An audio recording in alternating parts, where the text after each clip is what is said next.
Hello students, welcome to the GTU studies and the subject Material Science and Metallurgy for the chapter Non-Destructive Testing. Short form is NDT and the topic is dye penetration test. In previous video lecture we have seen that there are number of methods for non-destructive testing. એમાંથી આપણે આજે first method ડાય penetration test એ start કરીએ છીએ, જેની વિશે આપણે ડિટેલમાં study કરવાના છીએ.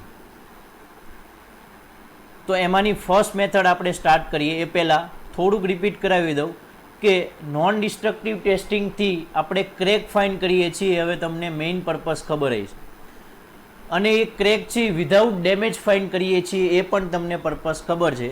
પણ ક્રેક છે ટોટલ બે ટાઈપની આવે છે, જેને આપણે કહીએ છીએ સરફેસ ક્રેક અને એકને કહીએ છીએ બલ્ક ક્રેક એટલે કે ઇન્ટરનલ ક્રેક. એટલે બે પ્રકારની ક્રેક અવેલેબલ છે પાર્ટની અંદર, કમ્પોનન્ટમાં. એમાંથી દરેક મેથડ છે એ બંને ક્રેક ફાઇન્ડ કરવા માટે નહીં યુઝ થાય, કોઈ એક જ પર્ટિક્યુલર ક્રેક ફાઇન્ડ કરવા માટે યુઝ થાય છે.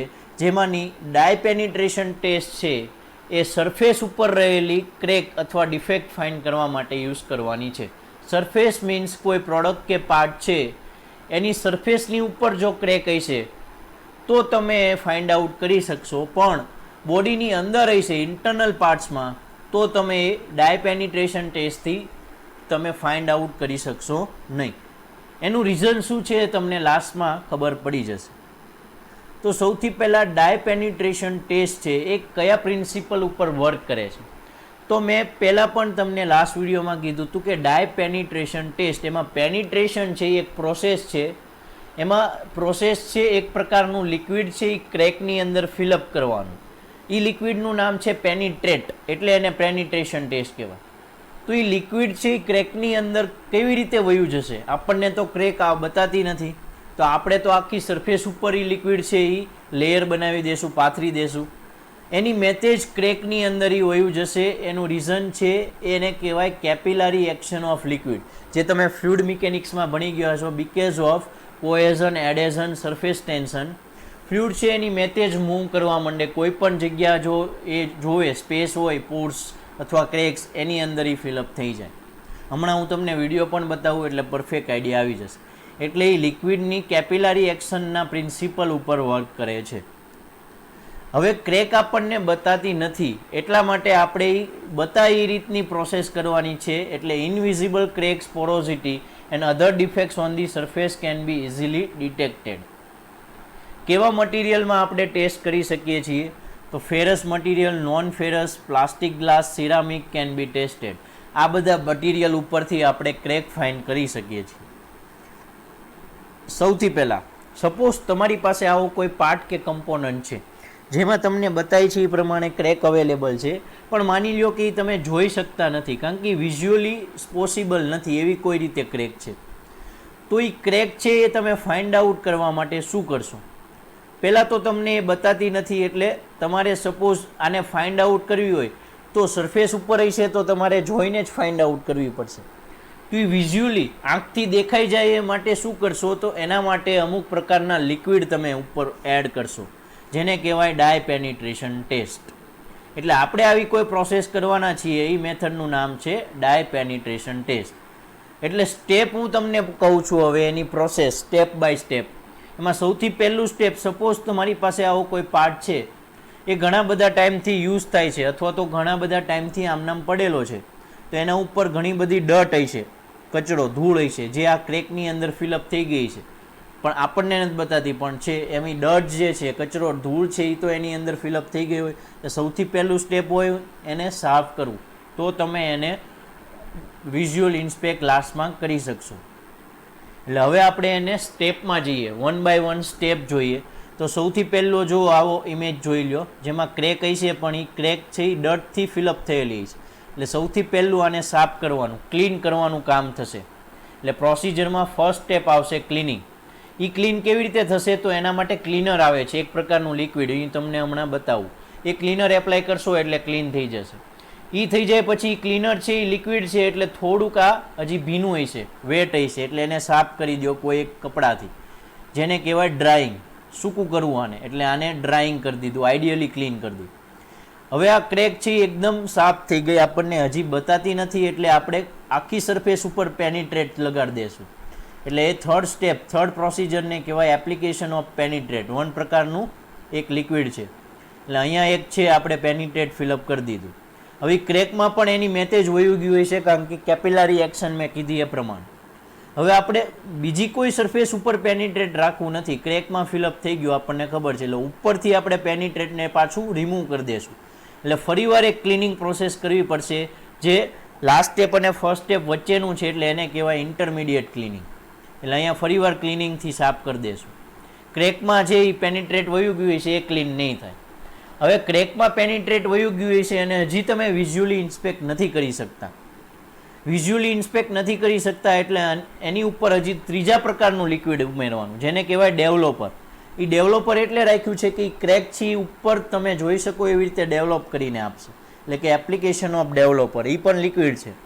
એ તમે આની ઉપર લગાડશો એટલે ક્રેક છે એ તમને ઉપરથી દેખાઈ આવશે, એટલે કે ક્રેકનું ઇન્ડિકેશન છે એ થઈ જશે. તો આ રીતે તમારે આખી પ્રોસેસ કરવાની છે. હવે હું તમને વન બાય વન સમજાવું. આ પહેલાં 3 જેમાં મેં તમને કીધું હતું એ પ્રકારે આ ક્લીનર છે અથવા તો રિમૂવર કહેવાય, આ છે એ પેનિટ્રેટ છે, અને થર્ડ છે એ ડેવલોપર છે. એનો કલર સિમ્બોલ છે એ ફિક્સ છે. બ્લુ શેપમાં, બ્લુ કલરમાં લખેલું હોય તો એ ક્લીનર હોય, રેડમાં હોય તો એ પેનિટ્રેટ હોય, અને યલોમાં હોય તો એ ડેવલોપર જ હોય. કંપની અલગ અલગ હોઈ શકે, પણ આ રીતના જ સ્પ્રે લિક્વિડ આવે છે. હવે વન બાય વન એ પ્રોસેસ સમજીએ થોડા ઘણા વિડીયોથી, એટલે તમને આઈડિયા આવી જાય પરફેક્ટ. સૌથી પહેલું સ્ટેપ શું હતું કે ક્રેકમાં ડટ કે કચરો કે ધૂળ કે એવું કોઈ હોય તો એને ક્લીન કરવું.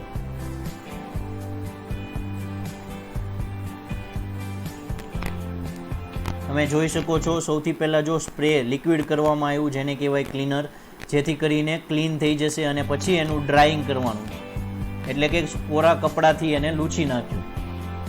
એ થઈ જાય એટલે આપણે હવે શું છે પેનિટ્રેશન છે એ કરવાનું છે. તો અહીંયા જુઓ પેનિટ્રેશન, એક સ્પ્રે છે પેનિટ્રેશન, જે ફોર્મ પ્રકારમાં હોય, ફોર્મ હોય ટૂંકમાં, એ લગાડી દીધું. પણ એ ફોર્મ છે એ કેપિલારી એક્શનના કારણે ક્રેકની અંદર ઘૂસી જાય છે, અંદર મૂવ થઈ જાય છે, એટલે ધીમે ધીમે ધીમે એ અંદર વયું જશે. 10 મિનિટ સુધી તમે એવું રહેવા દેશો એટલે એ પૂરેપૂરું ક્રેક જ્યાં પણ હશે ત્યાં એ ફિલઅપ થઈ ગયેલું હોય છે. આટલું થઈ જાય એટલે આપણે જે વધારાનું પેનિટ્રેટ છે એને રિમૂવ કરી દઈશું, એટલે કે ઇન્ટર ક્લિનિંગ કરશું, જે આ ફરીવાર ક્લીનર યુઝ કરશું, અને બાકીની જે છે પેનિટ્રેટ એને રિમૂવ કરી દીધું. આમાં ક્રેકની અંદર જે છે એ આમનામ રહેશે, એ ક્લીન નહીં થઈ જાય, એટલે ડોન્ટ વરી. તમે જો એને વિઝ્યુઅલી ઇન્સ્પેક્ટ કરવા જશો હવે તો તમને થોડું ઘણું ક્રેકની અંદર પેનિટ્રેટ દેખાશે, પણ એક્ઝેક્ટ પરફેક્ટ 100% ક્રેક કેવી છે, કેટલા સાઇઝની છે એ હજી ઓબ્ઝર્વ નહીં થાય. જો તમને હજી દેખાઈ આવે છે કે થોડી ઘણી ક્રેક છે પણ પરફેક્ટ આઈડિયા નથી આવતો, એટલે હવે આપણે ડેવલોપર એડ કરશું. Developer is a third type of liquid. ડેવલોપરનું મેઇન પર્પસ છે કે જે ક્રેકમાં પેનિટ્રેટ ફિલઅપ થઈ ગયો છે એ ઉપર આવી જાય, એટલે કે આપણે એને વિઝ્યુઅલ ઇન્સ્પેક્ટ કરી શકીએ. અને એ તમે હવે ઇન્સ્પેક્શન થ્રુ જોઈ શકો છો કે જ્યાં પણ ક્રેક છે એ તમે ઓબ્ઝર્વ કરો તો એક્ઝેક્ટ સાઇઝ સાથે તમને ખબર પડી જશે. આ વેલ્ડિંગ છે 2 કમ્પોનન્ટ્સનું, તો માઇનોર ક્રેક્સ તો અવેલેબલ હોઈ શકે છે, તો એને ઇગ્નોર કરતા હોય છે, પણ કોઈ મેજર ક્રેક્સ હોય છે તો એ મેજર ક્રેકના કારણે કદાચ કમ્પોનન્ટ યુઝ કરતી વખતે બ્રેક થઈ જાય, તો એ ફાઇન્ડ કરવા માટે યુઝ થઈ શકે છે. રેડી? તો this is the total procedure of the dye penetration test. I hope તમને એ મેથડ છે હવે સમજાઈ ગઈ છે. એના એડવાન્ટેજ જોઈ લઈએ.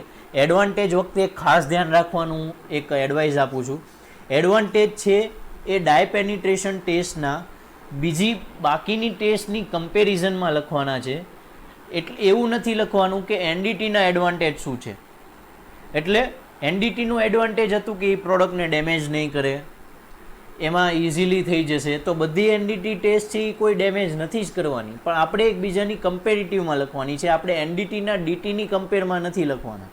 એટલે ડાય પેનિટ્રેશનના એડવાન્ટેજ છે એ બીજી ટેસ્ટની કમ્પેરિઝનમાં શું છે, તો કે બધા જ પ્રકારના સોલિડ, એટલે કે નોન ફેરસ મટીરિયલ પણ ટેસ્ટ થઈ શકે છે.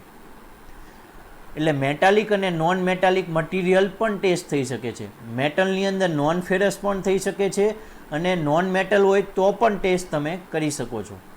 It is very economical. બાકીની જે સરફેસ ડિફેક્ટ ફાઇન્ડ કરવા યુઝ થતી જે એનડીટી મેથડ છે એની કરતાં આ પ્રોસેસ છે એ બહુ જ એક્સપેન્સિવ નથી, એટલે કે ઇકોનોમિકલ છે, બહુ સસ્તી છે. ફાસ્ટ મેથડ છે, તમે જોઈએ એ પ્રકારે તમને રિઝલ્ટ વિધિન 15 to 20 મિનિટ્સ મળી પણ જશે. Does not require any machine. 3 પ્રકારના સ્પ્રે લિક્વિડ, બસ આટલાથી ઇનફ છે. તો આટલું વસ્તુ તમારે ખાલી યુઝ કરતાં એનડીટી શીખવાની, ડાય પેનિટ્રેશન ટેસ્ટ કરવાની છે. એટલે આ બધા એડવાન્ટેજ છે with comparison of other NDT methods. ડીટીની કમ્પેરમાં નહીં. Result does not requires an electronic display or calculation. તમે ડાયરેક્ટલી જ પછી લાસ્ટમાં વિઝ્યુઅલ ઇન્સ્પેક્ટ કરી શકો છો. એટલે રિઝલ્ટ છે એ જોવા માટે કોઈ ઇલેક્ટ્રોનિક ડિસ્પ્લે કે કેલ્ક્યુલેશન કરવાની જરૂર નથી. અમુક લિમિટેશન પણ છે કે એને ડિસએડવાન્ટેજ શું છે. Only surface defect can be detected. કોઈ ઇન્ટરનલ ડિફેક્ટ હશે તો એ આપણે ડિટેક્ટ કરી શકશું નહીં. ક્લિનિંગ રિક્વાયર્ડ છે, ક્લિનિંગ કરવું પડશે વારાઘડીએ, કે મેં કીધું એમ સ્ટાર્ટિંગમાં, ઇન્ટરમીડિયેટ, એ પણ perfect. Surface films like pants or coating May interface with the result. કોઈ કોટિંગ થયેલું હોય છે અથવા પેન્ટ લગાડેલો હોય છે તો તમને પરફેક્ટ ડિફેક્ટ છે અથવા ક્રેક છે એ જાણવા નહીં મળે, ફાઇન નહીં કરી શકો. એટલે એ કદાચ રિઝલ્ટને છે એ નુકસાન અથવા તો નડી શકે છે. તો આ હતા આપણો ડાય પેનિટ્રેશન ટેસ્ટના એડવાન્ટેજ એન્ડ ડિસએડવાન્ટેજ. આખા વિડીયોમાં આપણે ડાય પેનિટ્રેશન ટેસ્ટ કઈ ક્રેક ફાઇન્ડ કરવા માટે યુઝ થાય છે, કઈ રીતે વર્ક કરે છે વિથ ધ પ્રોસિજર આપણે જોયું, અને એના એડવાન્ટેજ ડિસએડવાન્ટેજ શું છે એ આપણે કમ્પ્લીટ કર્યું. તો આઈ હોપ તમને 7 માર્કમાં પૂછે તો મેં તમને વચ્ચે જે 6 સ્ટેપવાળી એક ફિગર બતાવી હતી, એવા બ્લોક ડ્રો કરીને ફિગર ડ્રો કરવાની. એનું સ્ટાર્ટિંગ મેં કીધું હતું એ સ્ટાર્ટિંગ લખવાનું, એની પ્રોસિજર કીધી એ લખવાની, ને એના એડવાન્ટેજ ડિસએડવાન્ટેજ લખવો. એટલે ટૂંકમાં 7 out of 7 માર્ક્સ પણ પોસિબલ છે. તો આઈ હોપ તમને આ વિડીયો જે સમજાણો હોય છે તો વિડીયોને લાઇક કરો, શેર કરો એન્ડ સબસ્ક્રાઇબ કરો GTU studies channel. And for more material you can visit www.gtustudies.com our website. Thank you.